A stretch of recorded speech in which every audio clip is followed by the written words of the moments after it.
What has happened through the gradual evolution of thinking is that now humans tend to overthink.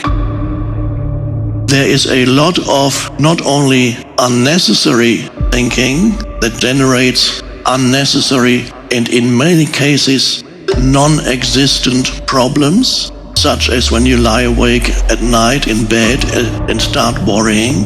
It generates a lot of unnecessary unhappiness.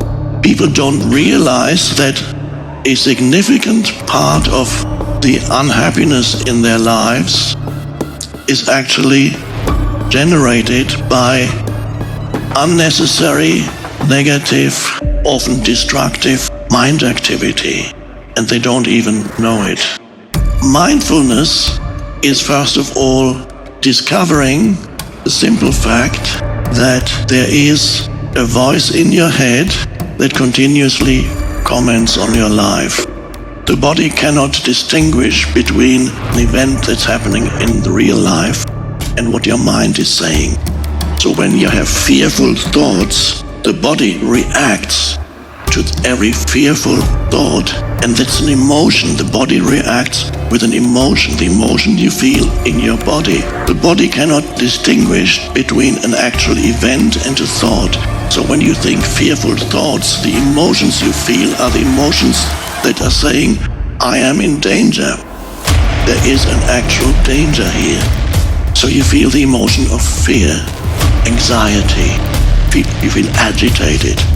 And it's not only not pleasant if you indulge in that kind of useless, dysfunctional, destructive thinking year after year after year. It has its effect on the body, and it decreases the ability of the body to have the energy to fight disease.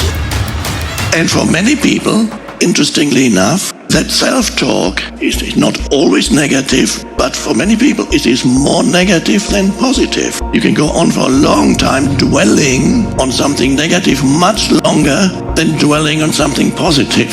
A negative event is much more food for useless mind activity than a positive event. And this is why for many people a significant percentage of their mind activity is negative. Your predominant state of consciousness, your predominant mental emotional state, there's a certain correlation between who you associate with, where you find yourself, and even what kind of things happen to you. There is a correlation which is not always immediately recognizable, but there is a correlation between a person's predominant mental emotional state and who they are with, who their friends are, where they work, and even what happens to them.